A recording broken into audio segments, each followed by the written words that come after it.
தேவர் கம்யூனிட்டியில் நீங்க எடுத்தீங்கன்னா கல்லர், மறவர், அகமுடைய 3 சேர்ந்துக்கிறாங்க. சேர்ந்து ஃபைட் பண்ணாதான் பண்ண முடியும்னு திட்டத்தோட போறாங்க. இப்ப தமிழ்நாட்டில் என்ன ஒரு பெரிய ப்ராப்ளம்னா, நாயுடுல 4 பேரும் சேர்ந்தாதான் இது அங்க ஒற்றுமையாகும். ஒரு 15% மேல போகும். அவங்க பாப்புலேஷனுக்கு ஏற்ற எம்எல்ஏ, எம்பி கொடுக்கிற ஒரு நியாயமான ஒரு கோரிக்கையோட எது செஞ்சாலும் அவங்களுக்குள்ள நியாயமா போயிட்டு ஒற்றுமையா போனாதான் நமக்குள்ள ஷேர் நமக்கு கிடைக்கும். தேவை இப்படி 3 பேர் சேர்ந்தாங்களோ அதே மாதிரி நம்ம அங்க ஒற்றுமையா அவங்களும் பாப்புலேஷன் படி ஷேர கொடுத்து போனா நமக்கு நன்மை வந்து சேரும். அதே எடுக்கும் போது ஆந்திராவோ தெலுங்கானாவோ எடுத்தீங்கன்னா இந்த காப்பு பலிஜாங்க மெஜாரிட்டி, ஃபுல் மெஜாரிட்டி இருக்கிறதுனால அவங்க அதுல போக வேண்டிய அவசியம் அவங்களுக்கு ஏற்படும். இதுதான் முக்கியமான விஷயங்கள் நம்ம நோட் பண்ண வேண்டும். தமிழ்நாட்டை பொறுத்தவரையில காப்பு பலிஜா, அதாவது பலிஜா கவரா நீங்க எடுத்தீங்கன்னா ஒரு 8% இருப்பாங்கன்னு நினைக்கிறேன். 8-9% வரைக்கும் 7 to 9 தான் இருப்பாங்க. மற்றது எல்லாம் சேர்த்து அடுத்து நீங்க எடுத்து பாத்தீங்கன்னா தொட்டியநாயக்கர், அந்த போயர் இவங்க வந்துருவாங்க. வடுகர் கவரா தான், வடுகரே கவரா தான். ஓகே, பிறகு என்னாச்சுன்னா இந்த மாதிரி ஒவ்வொருவரும் மொத்தமா கம்மா எல்லாம் சேர்த்தாலும் நமக்கு 15-16% மேல வரமாட்டோம். அப்ப நம்ம எடுக்கணும்னா நமக்குள்ள ஒரு நியாயத்தை, ஒரு ரூல்ஸ கொண்டு வந்து ஒற்றுமையோட போனாதான் நம்ம கரெக்டா இந்த தமிழ்நாட்டில் ஃபைட் பண்றதுக்கு ஈஸியா இருக்கும். முக்கியமா சொல்றாங்க, ஆந்திராவில் காப்பு பலிஜா போதுமான தேவையான அளவு போட்டு இருக்கு. தெலுங்கானாவிலேயும் இருக்கு. அவங்க இண்டிவிஜுவலாவே இப்ப ஆந்திராவில் எடுத்தா 5 மினிஸ்டர்ஸ், ஒரு டிப்டி சிஎம் இருக்காங்க. இப்ப தெலுங்கானால எத்தனை மினிஸ்டர்ஸ் எனக்கு தெரியாது ஆக்சுவலி. அங்கேயும் நல்ல கணிசமான மினிஸ்டர்ஸ் இருக்காங்க, எல்லாம் இருக்காங்க. அதனால நம்ம கொஞ்சம் ஒற்றுமை, நமக்குள்ள யூனிட்டி, காப்பு பலிஜாக்குள்ள காப்பு, அதாவது பலிஜா கவராக்குள்ள யூனிட்டி மட்டும் காணாது. நம்ம யூனிட்டியை வெரி ஸ்ட்ராங்கா வச்சிருக்காதான் நம்ம முன்னேற முடியும். இங்க முக்கியமான ஒரு பாயிண்ட் என்னன்னா, கவர பலிஜாவில் பைனான்சியல் இண்டிபெண்டன்ஸ் கொஞ்சம் கம்மியா இருக்கு, யூனிட்டியும் கம்மி, ரொம்ப கம்மி. யூனிட்டி ரொம்ப கம்மியா போனதுக்கு காரணம் ஆட்சியாளர்கள், அரசர்களா இவங்க இருந்ததுனால இவங்க ஒருவருக்கு ஒருவர் அரசங்கிட்ட போகும்போது அவனு சொந்தக்காரன் நானும் சொந்தக்காரன் ராஜாக்கு, அப்ப எனக்குள்ளதானே போட்டி வருது, மற்றவங்க போட்டிக்கு வரமாட்டாங்கல்ல.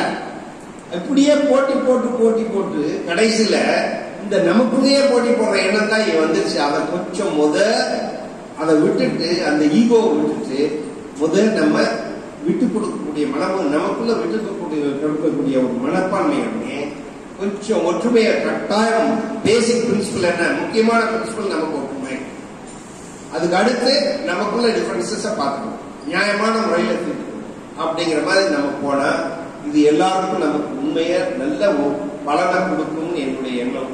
அதுக்கு அடுத்து என்னன்னா, முக்கியமானது படிப்பு, வேலை வாய்ப்பு, ஃபாரின் போறதுக்கு இந்த நன்மைகள் நம்ம செஞ்சு கொடுத்தா தான் மக்கள் யூனிட்டி சேரும். எந்த கம்யூனிட்டி நீங்க எடுத்துக்கோங்க, அவங்களுக்குள்ள ஒற்றுமை இருக்குன்னா அவங்க படிப்புல, வேலை வாய்ப்புல எல்லாருமே அவங்க ஒற்றுமையா இருந்து செஞ்சிருப்பாங்க.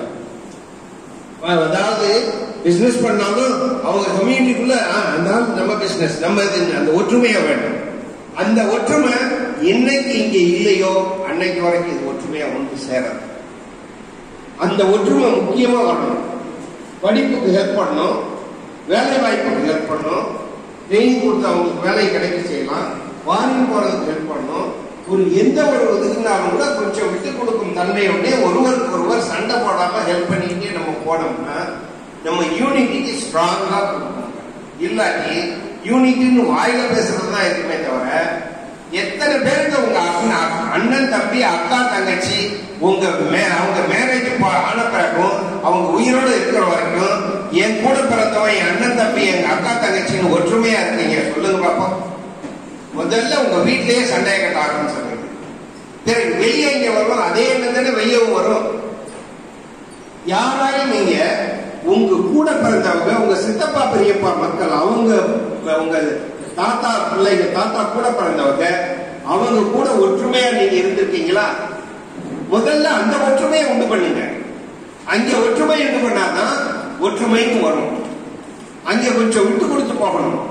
நீங்க நினைக்கலாம் கம்மன் ஆயிடுச்சு எல்லாம் ஒற்றுமைன்னு, அங்கேயும் ப்ராப்ளம் தான். நான் எங்க ஊருக்கு பக்கத்துல இருந்த ஊரு ஃபுல்லா கம்மன் ஆயிடுச்சு தான். நான் சின்ன பிள்ளையா இருக்கும்போது அவங்க ஊர்கள்ல தான் போய் எங்களுக்கு பிசினஸ் நாயனா அங்கேதான் போவாங்க. அவங்களுக்குள்ளேயும் ஒற்றுமை இல்ல, சண்டை தான். என்ன பண்ணுவாருன்னா அண்ணன் வீட்டுல தம்பி கஞ்சா வச்சு அண்ணனை ஜெயிலுக்கு தள்ளுவாரு, தம்பி வீட்டுல அண்ணன் கஞ்சா வச்சு அவரை ஜெயிலுக்கு தள்ளுவாரு. இப்படி அங்கேயும் ஒற்றுமை இல்லாம தான் இருக்காங்களே தவிர முழு ஒற்றுமைன்னு நான் சொல்லவே மாட்டேன். நான் பேர் கூட இன்னைக்கு சொல்ல முடியும். அந்த அளவு எனக்கு நான் சின்ன பையனா இருக்கும் போது அந்த பழக்கம் உண்டு. அந்த ஒற்றுமையின்மை எல்லா இடத்துலயும் முதல்ல எங்கே ஆரம்பிக்கணும்னா, முதல்ல வீட்டுல என்னென்ன மேரேஜ் பண்ணி வந்த உடனே ஒய்ஃப் அந்த முதல்ல ஹஸ்பண்ட் கூட இருக்கிறவங்க எல்லாம் வெட்டிடுறா. முதல் குறிக்கோள் அங்கேதான் ஆரம்பிச்சது.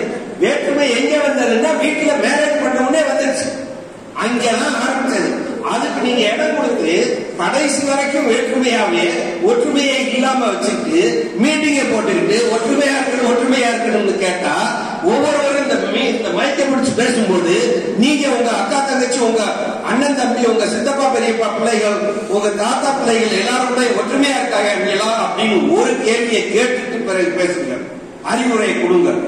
அதான் நான் கேட்பேன். உண்மையிலே அந்த கேள்வியை கேட்டு நீங்க ஒற்றுமையா உண்மையிலே உங்க வாழ்க்கையில பிராக்டிகலா இருக்கீங்கன்னா அதுக்கு பிறகு நீங்க மற்றவர்களுக்கு சொன்னா ரொம்ப சந்தோஷப்படுவேன். நான் அதுல உண்மையிலே நான் சொல்றேன், ஒரு என்னுடைய பர்சனல் இதுல சொல்றேன், நாங்க உண்மையிலே எங்க வீட்டுல எல்லாரும் ஒற்றுமையா தான் இருக்கோம். பல கோடிகள் நான் சம்பாதிச்சாலும் என் தம்பி தங்கச்சி மாமா அவர்களை கேளுங்க, போஸ் மாமா அவர்களை கேளுங்க, உண்மையா பொய்யா அவர் சொல்லுவார். எல்லாத்துக்கும் எங்க வீட்டுல ஒற்றுமை இல்லாம கிடையவே கிடையாது. கேட்டுக்கீங்க, யார் கேட்டாலும் எங்க ரிலேட்டிவ்ஸ் எல்லாம் அவங்க குடும்பத்தை பார்த்தீங்கன்னா ஒற்றுமையா பழகிக்கணும்னு. உண்மையா இல்லையாங்க? எங்க அப்பாவுக்கு மூத்த தரத்து பிள்ளைகள்ல இருந்து எல்லாருக்குமே ஹெல்ப் பண்ணி விட்டுருவாங்க. யார் வந்தாலும் இந்த படிக்கிறதுக்கு காசா எடுத்துக்கோ, படிக்க போடணுமா நானே படிக்க போடுறேன். ஆனா இந்த மற்றவங்க என் தம்பி கூட பிறந்த தம்பி தங்கச்சி தவிர மற்றவங்களுக்கு என்கிட்ட பெனிஃபிட் வாங்கினவனே விசுவாசம் இல்லை. இல்லாட்டியும் பரவாயில்ல, நீ என்னை வைறது எல்லாம் நீ முன்னேறிக்கிட்டு என்னை வை, அது வரைக்கும் வந்துடாங்க. எதுக்கு நான் செய்யாம என் மனசை மாத்திராத, உனக்கு சீக்கிரமே செய்ய அப்படின்னு சொல்லிடுவான்.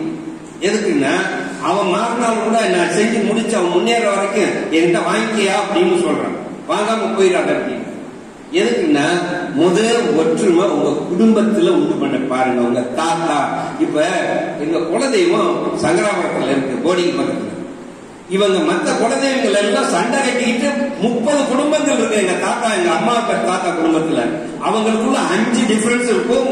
போலீஸ் ஸ்டேஷன் கேஸ் வரைக்கும் போகும். எங்கதுல 700 தலைக்கட்டு. ஒரு போலீஸ் கேஸ் இருக்கா சொல்லுங்க பாப்போம்.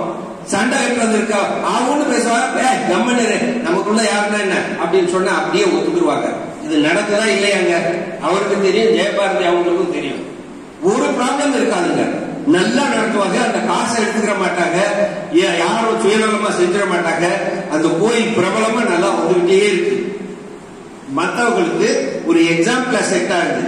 முதல்ல ஒற்றுமை மீட்டிங்க போட்டு பேசுறதுல முதல்ல வீட்டுக்கு போனதும் நீங்க அந்த ஒற்றுமையை இங்க ஃபாலோ பண்றீங்களான்னு முதல்ல பார்த்துட்டு பிறகு யோசிங்க. சொல்றது கரெக்டா இல்லையாங்க? இப்ப குலதெய்வம், எங்க குலதெய்வம் கும்பிடுறதுல நாங்கெல்லாம் தலையிட மாட்டோம். யாராவது நல்லா நடத்துறாங்க, அவங்க காசு எடுத்துக்கிறது இல்ல. தாராளமா நாங்க காசு கேட்கறது லட்சக்கணக்கில் கேட்டாலும் கொடுத்துட்டு போயிடுவோம். கொடுத்துட்டு எங்க மாட்டில் விட்டுருவோம். அவங்க ஒழுங்கா நடத்தி வர்றாங்க, சந்தோஷம் எங்களுக்கு. நம்ம டைம் செலவாகல, ஒற்றுமையை கொடுப்போம், ஒத்துழைப்பு கொடுப்போம். எங்களுக்கு மாப்பிள்ள அவருங்க ராம்தாஸ் மாப்பிள்ள அவங்க இருக்காங்க, அவங்களே சொல்லுவாங்க ஒற்றுமை எப்படி ஒற்றுமையா இருக்காங்களா இல்லையாங்க. அப்ப நீங்க எல்லாரும் அந்த ஒற்றுமையை செய்யணுமா இல்லையா? இன்டைரக்டா என்னை கூப்பிட்டாங்க அப்படியே அவங்க ஒற்றுமையா இருக்கட்டும் தான் நான் கேட்கிறேன். உங்களுக்குள்ள ஒற்றுமை வேணும், இல்லாம போயிட வேண்டாம். நாயனா ஆரம்பா நாயனா வந்துட்டு இருக்காரு சொல்றதுக்கு, வந்துட்டார் சொல்றதுக்கு. அவன் லக்கி, அது ரொம்ப நல்லது. அப்பவே போன் பண்ணி என்கிட்ட சொன்னாங்க, 15-20 நிமிஷத்துல வந்துருவான்.